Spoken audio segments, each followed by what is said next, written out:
जरा सोचिए, चांद पर रहना कैसा होगा, जहां पर हम उछल उछल के चल रहे होंगे, जहां पर हमारा वजन बेहद कम हो जाएगा, जीरो ग्रेविटी का लुत्फ और एक एस्ट्रोनॉट की तरह जिंदगी जीने का मौका मिलेगा।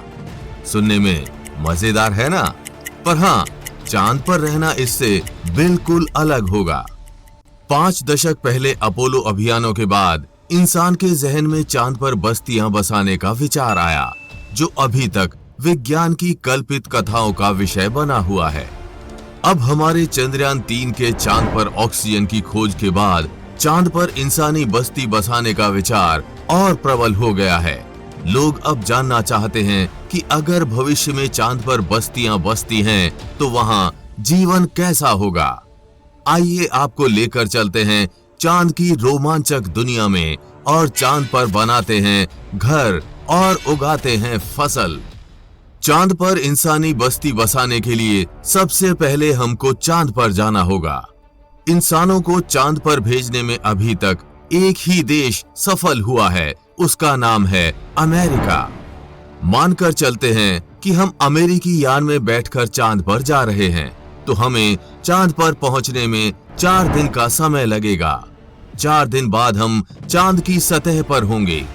अब समय आएगा चांद की सतह पर बाहर निकलकर चांद पर रहने के लिए घर बनाना, खाने के लिए इंतजाम करना, पीने के लिए पानी की खोज करना और वो सब कार्य जो इंसान को जीने के लिए चाहिए होते हैं।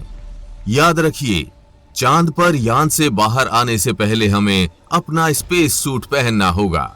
अगर हमने ये सूट नहीं पहना तो हम चांद पर 30 सेकंड से ज्यादा जिंदा नहीं रह पाएंगे।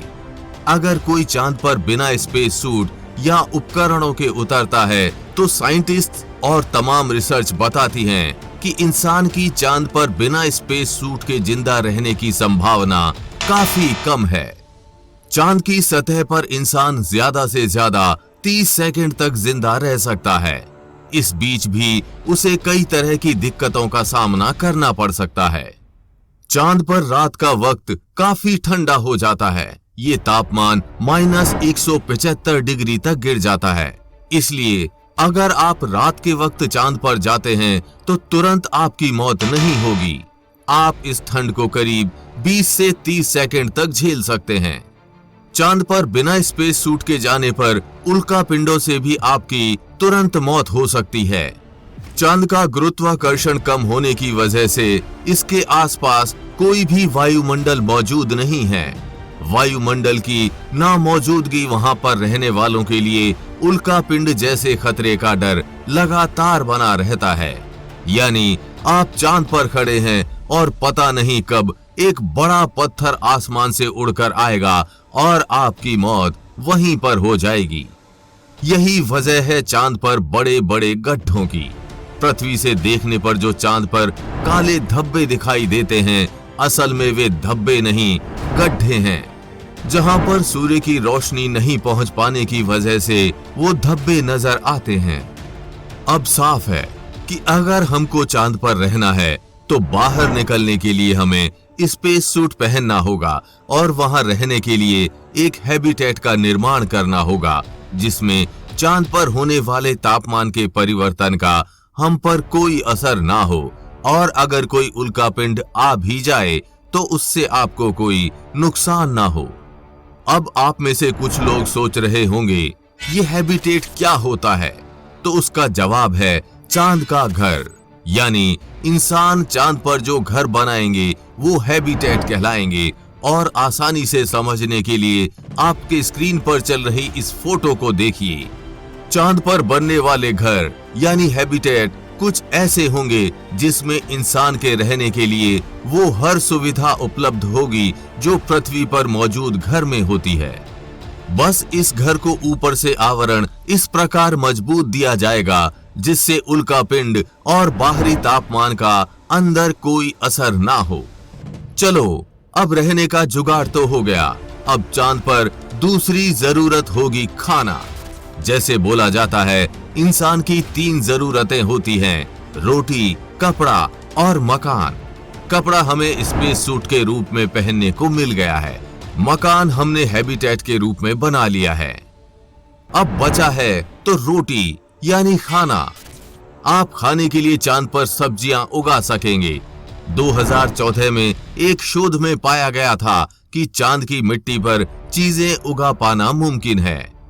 चीन चांद पर सरसों और आलू की खेती कर चुका है। हमारा चंद्रयान 1 2008 में ही इस बात की पुष्टि कर चुका है कि चांद पर पानी है। बस अंतर इतना है कि वो बर्फ के रूप में है। हम इस बर्फ को पिघलाकर पानी बना सकते हैं, जिसके माध्यम से हम चांद पर खेती कर सकते हैं और चांद पर हम कुछ ऐसा उगा सकते हैं जो चांद की सतह पर और मौसम में आसानी से उग जाए और हम उसको खा सकें। चलो, खाना तो हो गया, अब खाने के बाद पीने के लिए पानी तो चाहिए होगा ना। अब जानते हैं चांद पर पीने के पानी के लिए क्या करना होगा। चांद पर जिस पानी के होने की बात की जा रही है, क्या वो सही में पीने योग्य हो सकता है? दरअसल चांद पर सूरज की ओर उत्सर्जित किए हुए प्रोटॉन्स चांद पर सतह पर आते रहते हैं। माना जा रहा है कि इनमें से कुछ प्रोटॉन चांद की मिट्टी में ऑक्सीजन के अणु के साथ मिलकर पानी बनाते हैं, लेकिन ये वैसा पानी नहीं है जो पृथ्वी पर पीने वाला पानी है, और ये पानी भी बहुत कम मात्रा में है। इसका नतीजा ये है कि चांद की मिट्टी अभी भी पृथ्वी के रेगिस्तानों की तुलना में कई गुना सूखी है। इसके अलावा पानी का एक और तरीका है, आपका पेशाब। हैरान मत होइए, ये सच है। अंतरिक्ष यात्री भी इंटरनेशनल स्पेस स्टेशन में रिसाइकल किए गए पेशाब को पानी में परिवर्तित करके पीते हैं। ऐसे ही चांद पर हम पेशाब को रिसाइकल करके पीने के लिए कन्वर्ट कर सकते हैं। एक और चीज है जिसकी आपको काफी फिक्र करनी होगी, वो है चांद पर मौजूद धूल। ये चुंबकीय धूल सभी जगह पहुंच जाती है। ये आपके सूट पर लगेगी और आपकी त्वचा पर भी। पहले के अंतरिक्ष यात्रियों को इससे एलर्जी भी हो चुकी है।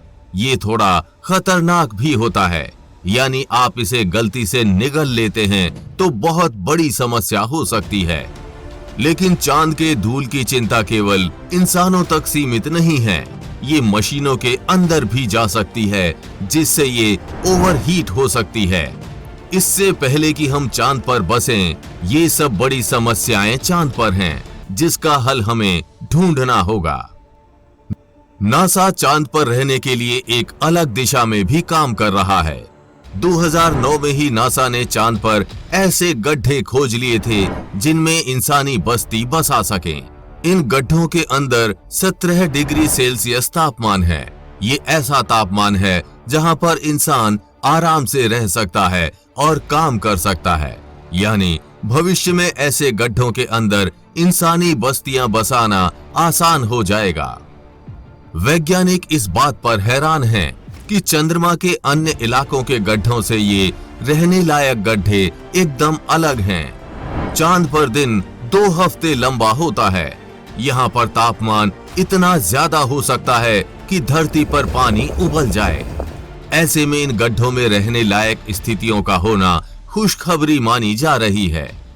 अब तो हमारा चंद्रयान 3 भी इस बात की पुष्टि कर चुका है कि चांद पर जमीन के 3 इंच अंदर तापमान -10 डिग्री और जमीन के ऊपर तापमान काफी गर्म यानी 50 से 60 डिग्री के बीच होता है। इन गड्ढों का तापमान चांद की बाकी सतह से थोड़ा ही बदलता है, ज्यादा अंतर नहीं आता। अगर इनका तापमान लगातार स्थिर रहता है तो यहाँ इंसानी कॉलोनी बनाई जा सकती है। अगर इनके जाने का रास्ता मिले तो इनके अंदर एस्ट्रोनॉट्स अपने रहने की जगह का निर्माण कर सकते हैं, क्योंकि यहाँ पर सोलर रेडिएशन, घटते बढ़ते तापमान और छोटे उल्कापिंडों के टकराने का डर नहीं रहता। ये चांद की सतह से ज्यादा सुरक्षित होते हैं। चांद पर हो सकता है इंसानों को इन पिट्स जैसे गुफाओं में रहना पड़े। इसमें कोई बुराई भी नहीं है, क्योंकि इंसानों के पूर्वज गुफाओं में ही रहते थे। अगर सब कुछ सही रहता है तो अगले कुछ वर्षों में इंसान चांद की सतह पर लौटेंगे, वहां अपनी कॉलोनीज बनाएंगे। ये लूनर पिट्स उनकी सुरक्षित कॉलोनी बनाने का सपना पूरा करने में मदद कर सकते हैं। अगर भविष्य में कभी चांद पर इंसानी बस्ती बनती है तो क्या आप चांद पर जाकर रहना चाहेंगे या नहीं? नीचे कमेंट बॉक्स में अपनी राय बताना ना भूलें। इस वीडियो को अपने दोस्तों और रिश्तेदारों में शेयर कीजिए। आगे भी ऐसी इंफॉर्मेटिव वीडियोस लगातार आती रहेंगी, इसलिए अभी चैनल को सब्सक्राइब करके बेल नोटिफिकेशन ऑन जरूर कर लें। वीडियो को लाइक शेयर करना ना भूलें। जल्द मिलेंगे ऐसी ही इंफॉर्मेटिव वीडियोस के साथ और आपको कुछ अच्छा सिखाएंगे। तब तक के लिए जय हिंद, जय भारत।